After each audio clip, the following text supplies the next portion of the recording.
Boa noite. Boa noite a todos e a todas. É um enorme prazer poder estar dando continuidade às belas mesas que a gente está podendo acompanhar aqui no seminário.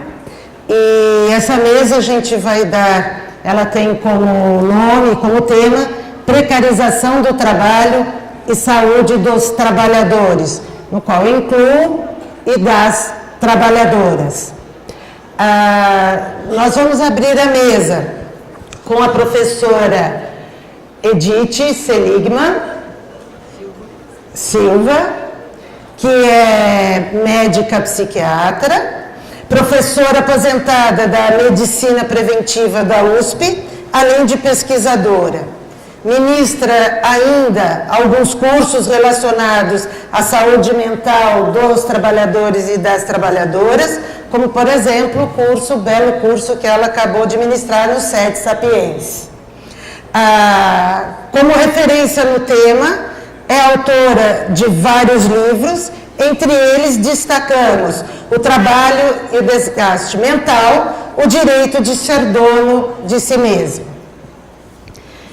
Após a apresentação da professora Edith Seligman Silva, nós vamos passar a palavra para a professora e pesquisadora Maria Maeno, que é médica e atua na área da saúde coletiva, com ênfase na saúde do trabalhador, da Fundacentro, não é isso? E autora de vários livros, entre eles destacamos Saúde do Trabalhador no SUS, Aprender com o Passado, Trabalhar o Presente e Construir o Futuro. E fechamos as falas da mesa com o professor José Roberto Eluani, que é formado em Direito e em Psicologia, é professor titular e pesquisador da Faculdade de Educação da Unicamp, atuando na área de Gestão, Saúde e Subjetividade, e também é professor conveniado da Université de Nanterre, na Paris 10. É autor também de vários livros, onde destacamos o livro Assédio Moral no Trabalho. Acho que o que vocês mais querem é começar a ouvir os palestrantes, então, sem nenhuma delonga, passo a palavra para a professora Edith.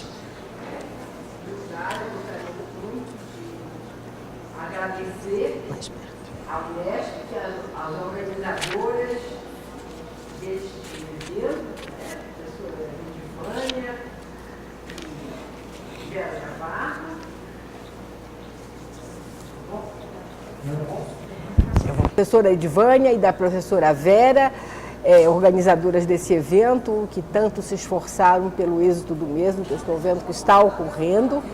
Infelizmente, não tive ocasião de assistir todas as importantes palestras e discussões destes 3 dias.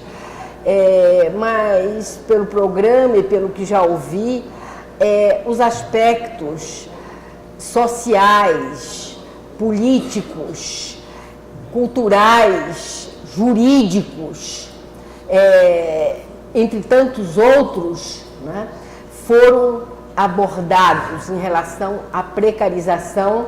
A complexidade dessa precarização já foi examinada. A nós cabe falar não mais daquilo que vocês viram tão bem, dos fenômenos sociais, macro, intermediários no nível das políticas e das empresas e do Estado, mas falar o que acontece com as pessoas, como as pessoas sofrem o desgaste da sua saúde, e como eu sou da área de saúde mental, falarei muito mais, principalmente, né, do desgaste mental, que não é separado dos acidentes de trabalho e nem dos adoecimentos mais visíveis a nível do físico, não é? Simplesmente, cada vez mais, como o trabalho é cada vez mais mental e como os sentimentos estão presentes em todos os trabalhadores,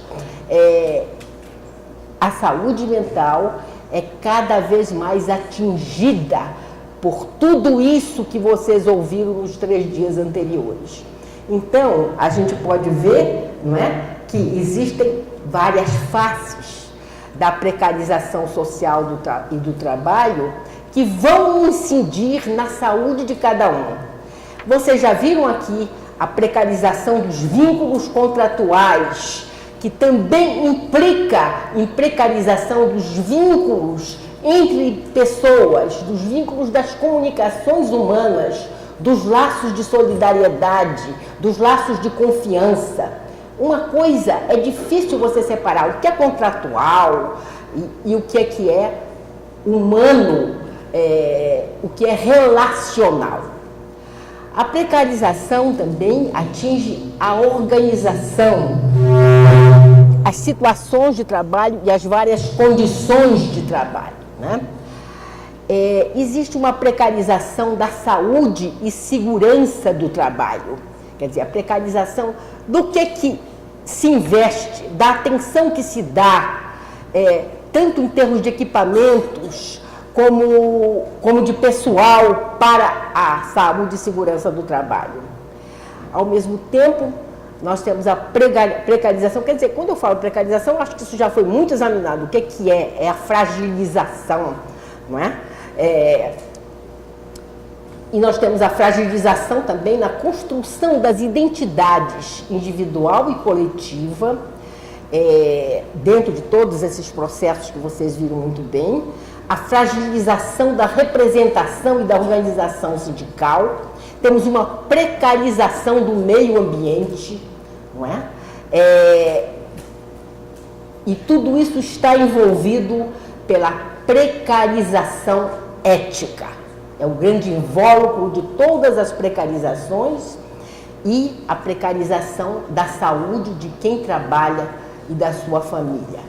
E essa precarização, nós sabemos que ela implica em alterações profundas no mercado de trabalho que acompanharam a precarização, quer dizer, que foi dada pelo neoliberalismo, que vocês viram, né? O que é essa ideologia do neoliberalismo e os seus discursos dentro das empresas e como esses discursos, né, entraram nas subjetividades. Eu imagino que o Dr. Giovanni deve ter falado bastante disso, né?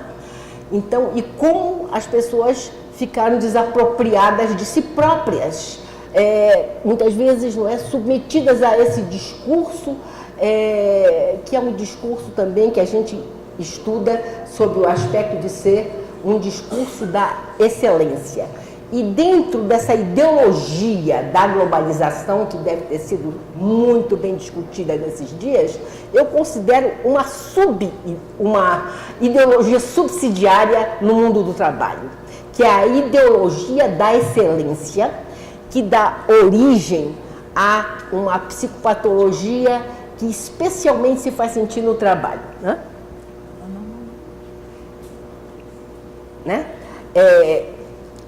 Essa ideologia da excelência, eu vou falar de alguns aspectos dela. Quando sobrevém, né, então, na ideologia da excelência, todos temos que ser excelentes e perfeitos. Não podemos nos cansar, a empresa tem que ser excelente. E cada um dos seus elementos também tem que ser excelente, incansável, perfeito, supermoderno.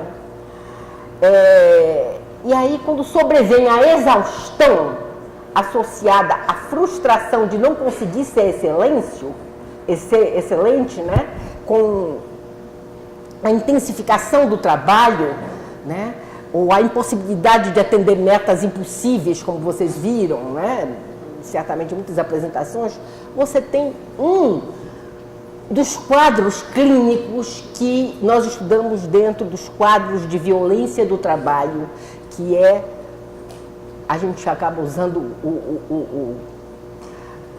o termo burnout, que é um termo estrangeiro, que quer dizer queimado até o fim, até o pavio. Quer dizer, o indivíduo, as suas energias, tudo se queimou. Eu gostaria que a gente pudesse falar, né, exaustão, que é a exaustão principalmente emocional, mas também uma exaustão que passa pelo corpo, pela capacidade de refletir, de raciocinar, até de pensar criticamente, né? Mas ela é o burnout que tem seus sintomas e que espero que dê tempo, a gente vai falar um pouco do que é esse esgotamento. Esse esgotamento que, por exemplo, na área de saúde, atinge pessoas da área de enfermagem, assim pode atingir médicos, como atinge assistentes sociais, como na área de educação atinge muito professores que vão a nós médicos, principalmente psiquiatras do serviço público, como eu já fui, né, e diz: doutora, pelo amor de Deus, me dá uma licença. Mas por quê? O que é que você tem? Eu tenho vontade de bater nos meus alunos. Ou uma enfermeira que diz: pelo amor de Deus, me dê licença que eu estou com vontade de bater nos pacientes. Principalmente se ela é uma enfermeira, por exemplo, de áreas onde elas são submetidas a uma intensificação do trabalho, a muitas exigências simultâneas e ouvem, por exemplo, gritos nas enfermarias de queimados que não respondem à medicação analgésica e que têm dores horríveis e gritam o dia inteiro. Algumas de vocês são enfermeiras? Tem enfermeira aqui no público? Não? As enfermeiras sabem disso, principalmente quem passou por clínica de queimados. Ou então, alguém que trabalha numa clínica oncológica de crianças, onde de vez em quando morre uma criança, e que essas pessoas, eu tive pacientes que faziam isso, né? E que sem nenhuma assistência psicológica, dedicando-se a essas crianças, veem as crianças morrerem, enfim. Então, há um sofrimento mental que se acumula até o esgotamento. Eu não vou descrever todas as situações de trabalho que dão burnout, né? Nos professores também, né? E principalmente quando cada vez mais as pessoas têm que fazer tarefas burocráticas junto com as suas atividades profissionais de trabalho, e muitas pessoas vivenciam a frustração de não poder ser coerente com a própria ética profissional, tanto na saúde como na educação, como mesmo na área do direito. Nós vimos isso também em um estudo recente feito, por exemplo, no Tribunal de Justiça de São Paulo, em várias comarcas do estado. Eu acompanhei como consultora uma pesquisa que foi feita há 2 anos atrás e que mostrou, inclusive, exaustão emocional de profissionais, de técnicos, assistentes sociais e psicólogos que trabalham no tribunal, ou pessoas que estavam caminhando para o adoecimento. Bom, a ideologia da excelência também se retrata, quer dizer, tem que ser perfeita, não pode mostrar que está cansada para o chefe, né, para ninguém, tem que dar conta, né? Existe essa grande força de que temos todos que competir para ser excelentes, senão o nosso serviço vai receber menos verba, por exemplo, no caso do serviço público, ou no setor privado, nossa fábrica vai quebrar e vocês serão culpados. Temos que competir, né? Quando sobrevém a vivência de fracasso, né, aqui também, você tem muitas vezes o desencadeamento de episódios depressivos.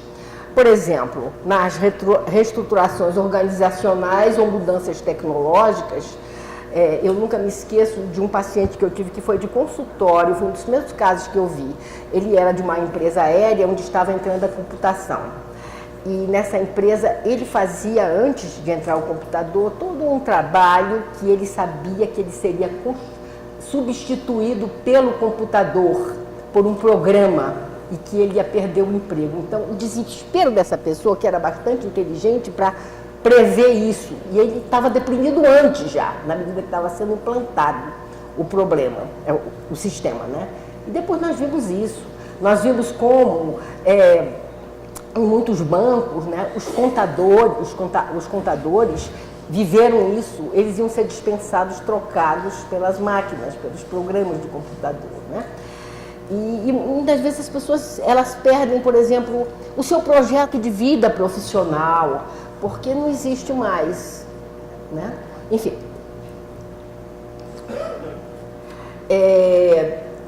A ideologia da excelência se mostra também, né, nos cortes de pessoal que visam empresas enxutas. Vocês viram, né, que o economicismo é a grande diretriz no neoliberalismo.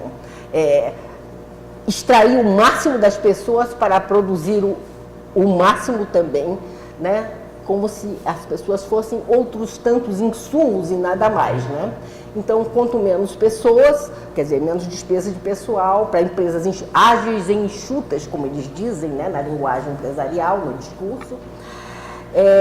Então, você tem perda do emprego, rompimento dos laços com companheiros demitidos, que podem desencadear depressões, sobrecarga de trabalho dos remanescentes associada ao temor do desemprego, o que incrementa fadiga, ansiedade, propiciando também burnout, muitas vezes. Ideologias da excelência também atuam nas práticas organizacionais competitivas que geram humilhação, que pode levar à eclosão de depressão, especialmente quando a humilhação é reiterada, como no caso do assédio moral, que vai ser muito bem examinado mais a fundo pelo professor Eluane, o desgaste provocado pelos impedimentos ao exercício ético e pleno da profissão, que podem culminar em depressão, como eu já falei há pouco adiantando, né? Como na área da prestação de serviços, mas também em outras áreas, entre executivos e outros profissionais, na busca de aguentar o sofrimento mental, que é anestesiar, relaxar ou compensar, ou na busca de desinibir. O que é que acontece também? Adesão ao álcool ou a outras drogas, com adição e dependência química, e muitas vezes, não é, drogas psicotrópicas, que alguns colegas atendem, né, solicitações dos trabalhadores: olha, eu não aguento, eu não consigo dormir, aí começa a tomar tranquilizante. Infelizmente, isso tem uma relação muito grande também com acidentes do trabalho, acidentes com máquinas, dependendo, então, muitos médicos, infelizmente, na área geral, né, da saúde geral, eles não sabem como a pessoa trabalha e passam, às vezes, remédios que diminuem a tensão e ajudam a provocação de acidentes, ou não sabem que a pessoa trabalha em turnos alternados à noite, enfim, não conhece o ritmo. A gente, como eu fui professora de faculdade de medicina, 25 anos na USP, antes 10 anos numa outra universidade federal, a gente sempre, quando procura ensinar o aluno de medicina a fazer anamnese, ensina ele a perguntar não só a profissão, mas como é o seu trabalho, sabe? E como é o seu trabalho, claro que ele tem que nos dizer como é o horário, o que ele faz, em que horários. Isso geralmente é esquecido na prática, quando os médicos ou os outros profissionais têm que atender aquelas filas em pouco tempo, também os profissionais de saúde submetidos às pressões de tempo, de produtividade de consultas, etc. Né? Então, não se vê isso e acontece muita coisa. Essa ideologia da excelência, ela também leva a que as pessoas procurem aguentar, não mostrar que estão doentes, não se apresentar com adoecidas, porque quem vai a muita consulta médica, vocês sabem, muitas empresas vai para aquela lista que vai, como os trabalhadores nos dizem nas entrevistas: olha, se a gente for tiver muito dia de falta por consulta, a gente vai para a lista do facão. Todos vocês sabem que é o facão, né? Quer dizer, a próxima lista de demissões, nós estamos lá. Então, procuro aguentar para não ir no médico, para não ir no INSS, também, né? Pedir licença. Tudo isso para ser excelente. E para ser excelente, quando não se consegue dormir à noite, também se começa a tomar tranquilizante. Bom, e por aí afora, então nós temos muito adoecimento mascarado que incomoda os senhores gerentes. Puxa, essa pessoa faz ato de presença, mas não inova, não cria nada, não se esforça. Não é que essa pessoa está doente. Às vezes está deprimida, outras vezes está com Lerdort, enfim, está doente e está presente. Né? Então, o presenteísmo está causando despesas de bilhões. Austrália, Canadá, União Europeia, que já aferiram os custos do presenteísmo para, a partir justamente dessa aferição, procurarem fazer políticas melhores para que as pessoas possam fazer tratamento precoce e não cronificar, porque isso é maior encargo ainda para o Estado. Não sei se eu estou chovendo no molhado, se alguém já falou nisso aqui. Já falaram? Não é porque a doença cronificada, vamos pensar na que vocês conhecem mais, na própria Lerdort. vocês sabem, as complicações, é muito mais demorado o tratamento. Às vezes as pessoas ficam inválidas, não é? Com doenças osteomusculares. Então, tanto vai onerar mais a previdência, os serviços de saúde, como essas pessoas que muitas vezes jovens vão, não é, ficar tendo que aprender uma nova profissão ou com muita dificuldade de reabilitação num país onde a reabilitação é um grande vazio ainda, né? Eu acho que Maria vai falar disso, da reabilitação. Não. Bom, enfim, talvez alguém já falou, né, que nas nossas políticas públicas está faltando uma política mais competente, mais eficaz para a reabilitação dos trabalhadores adoecidos, principalmente adoecidos pelo trabalho, e nem se fala quando o problema é de saúde mental. Enfim, não vai dar tempo, não está na minha colocação, eu tenho a impressão que isso foi colocado já por alguém, né? Então, na ideologia da excelência, nós temos também que focar a redução dos investimentos e cuidados referentes à prevenção, né? Essa redução, né, para dar excelência financeira, né, não é economia, porque economia não é isso, né? A economia é alguma coisa que existe para ajudar as populações, né? O Amartya Sen, que é um grande economista do mundo, né? Ele diz sempre isso, é um indiano, alguns de vocês já ouviram falar, né? Ele diz assim, a economia foi criada pela sociedade, subordinada então à sociedade, deveria ser subordinada às ciências sociais, à sociologia, né? Para tornar a vida melhor.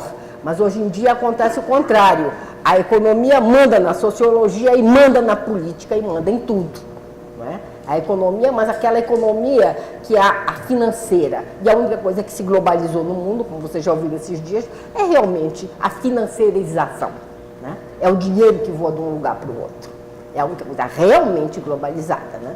Bom, enfim, a gente não vai discutir isso, porque isso é uma vasta discussão que já deve ter rolado esses dias. A redução dos investimentos e cuidados referentes à prevenção. Então, assim como nós não temos a ponta da reabilitação, nós não temos no Brasil e não temos no mundo todo, temos toda uma diminuição dos investimentos e cuidados referentes à prevenção, porque a política neoliberal, né, a reestruturação, ela só resultou em mais trabalho, mais esforço físico e mental acima da capacidade humana e dilacerou os laços de sociabilidade, os relacionamentos humanos, resultando em incidentes graves, em acidentes com ameaças à vida ou com vítimas reais, né? Digo, porque acidente, ameaça à vida. Você tem um acidente que a pessoa se sente ameaçada, ou existe realmente um acidente real. Aí depois a gente vai ver um pouco, se der tempo, eu tenho um slide sobre trauma para explicar melhor isso, né? Porque aí o estresse pós-traumático é um exemplo em que testemunhas de acidentes na mineração, na construção civil, em grandes obras de infraestrutura, né, apresentam um quadro. Depois, geralmente tem uma fase de latência. Tem um slide aí que eu acho que vou mostrar como é que acontece, para isso ser reconhecido dentro das empresas públicas e privadas, o que é o estresse pós-traumático.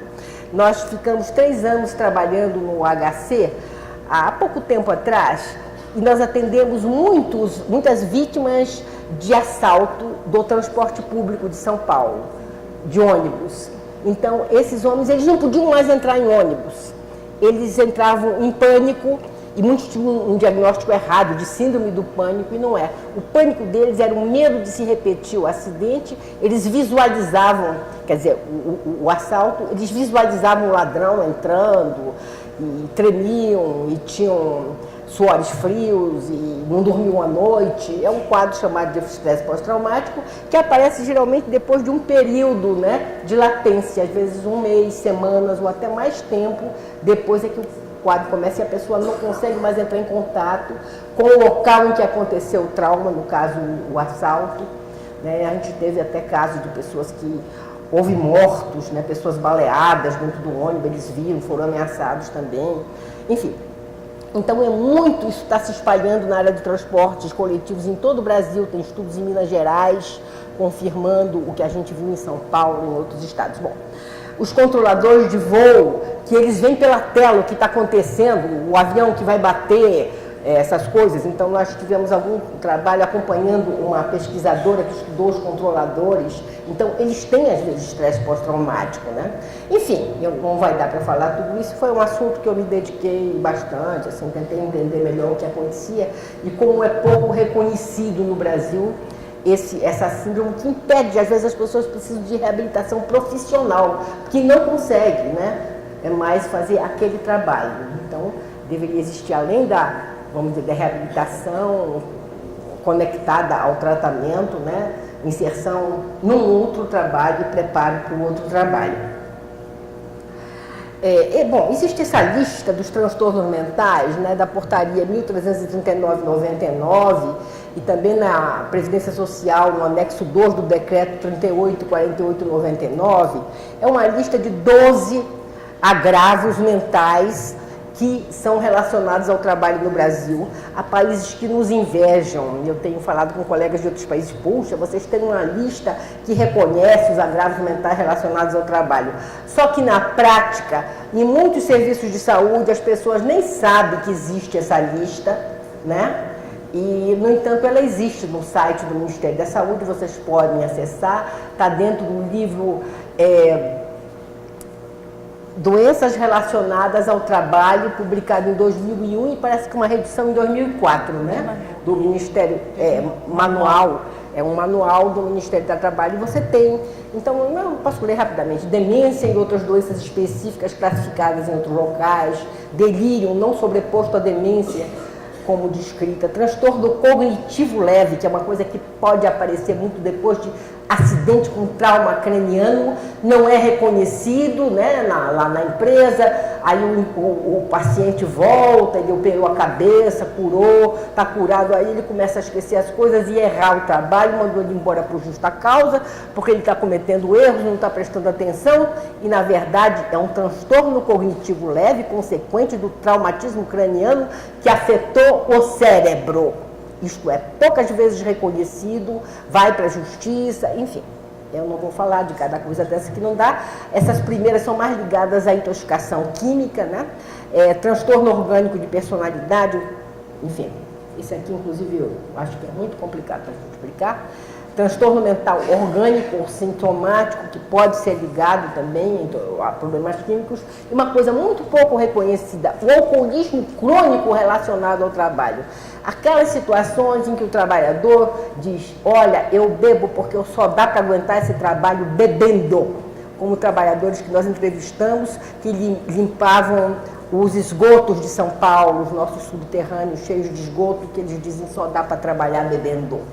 E pessoas que muitas vezes não têm nenhuma expectativa de carreira. Muitos deles eram, inclusive, analfabetos na época que a gente acompanhou pesquisas do tempo, do tipo que foram feitas também em outros estados, sabe? Então, uma coisa muito séria. A professora Lúcia André, que é da Faculdade de Saúde Pública, ela fez uma tese sobre esse tipo de trabalho. É um trabalho repugnante, um trabalho que as pessoas dizem que só aguentam fazer com bebida, assim como que outras pessoas que trabalham com dejetos, com hortos, acontece isso.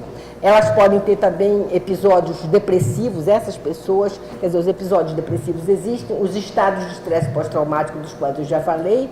Bom, tem 10, está ótimo. A neurastenia, que inclui o que a gente chama síndrome da fadiga, outros transtornos especificados, como neurose profissional, não dá para explicar.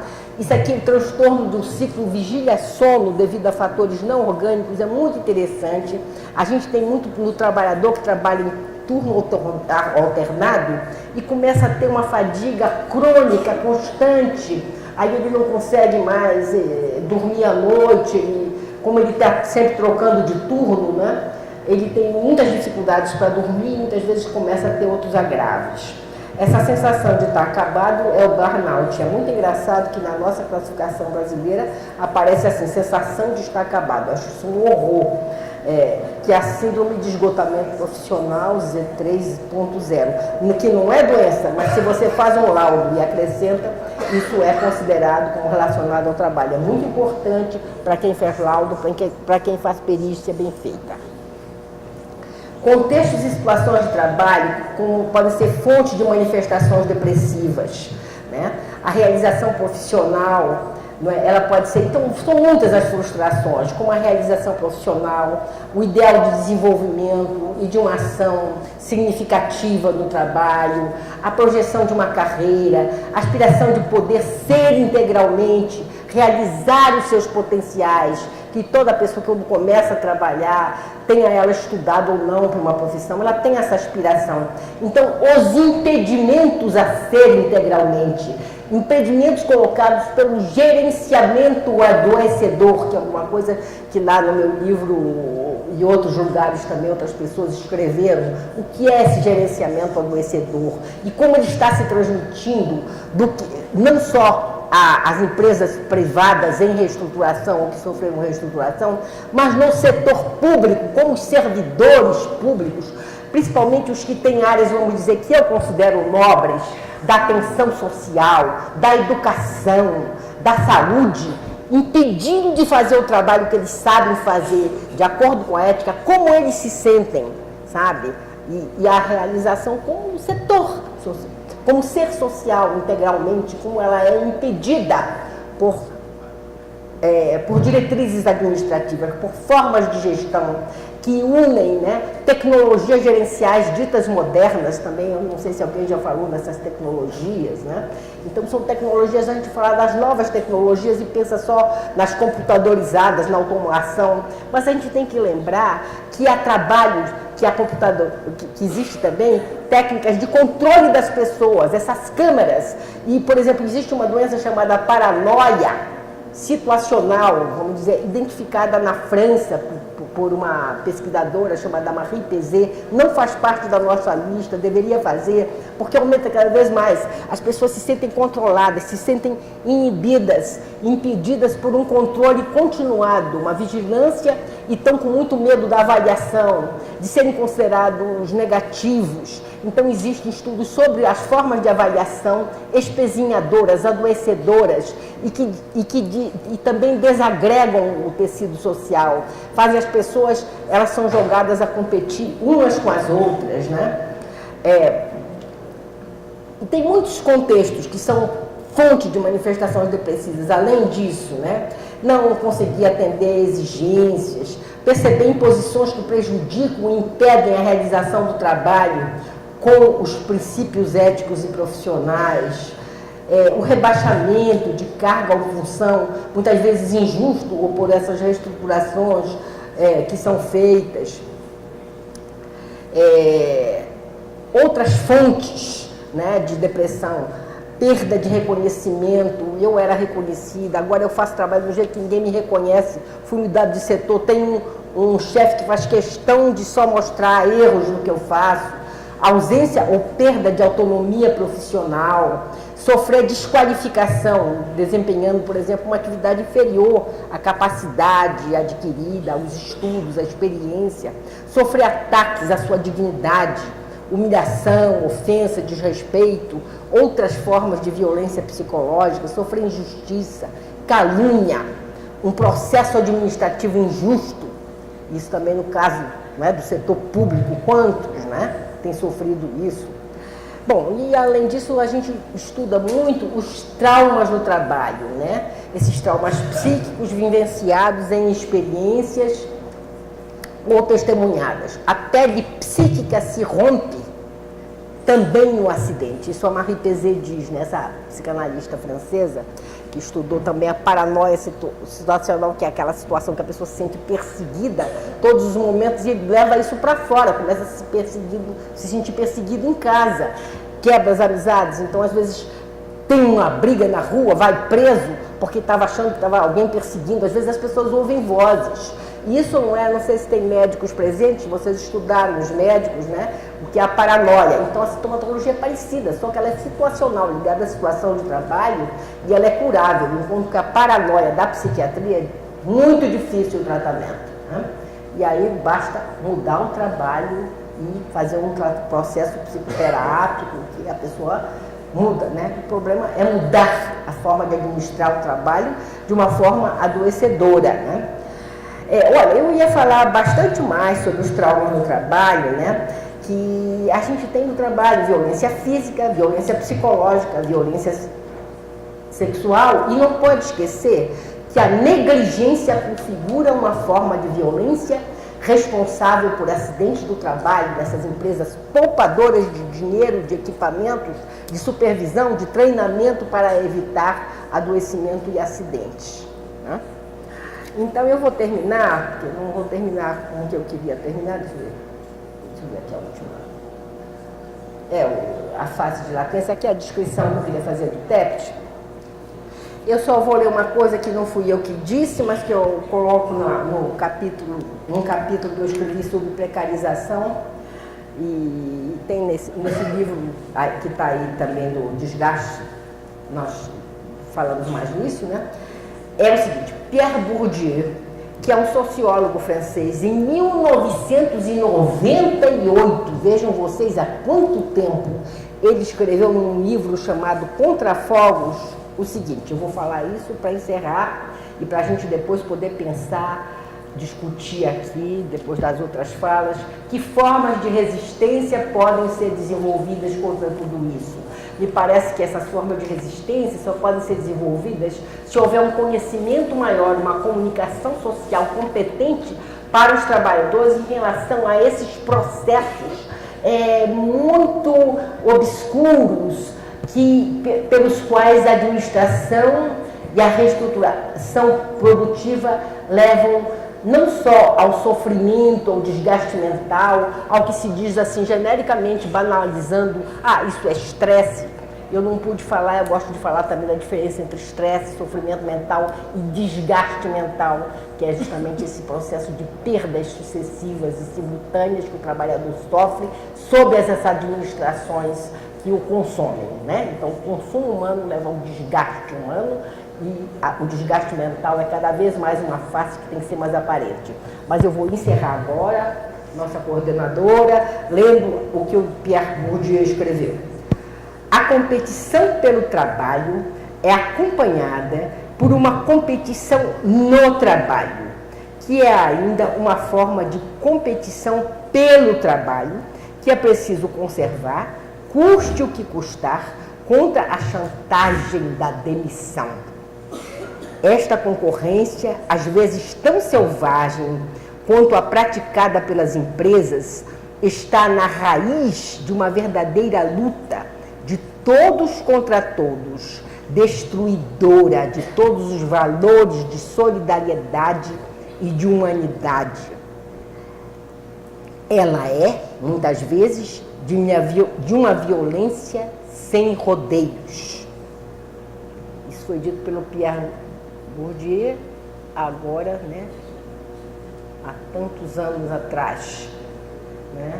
E nós, pela primeira vez, evocamos isso em 2008, num congresso, em 2008, em Goiânia, em que a gente começou a falar de precarização, assunto que Graça Duque e Tânia Franco já tinham também sistematizado no Brasil, e vocês ouviram a Graça, que eu não sei se já foi embora, já foi, né, falando disso. Então, na França, os estudos de precarização, os primeiros foram publicados em 97, no Brasil já em 98 se começava a falar nisso.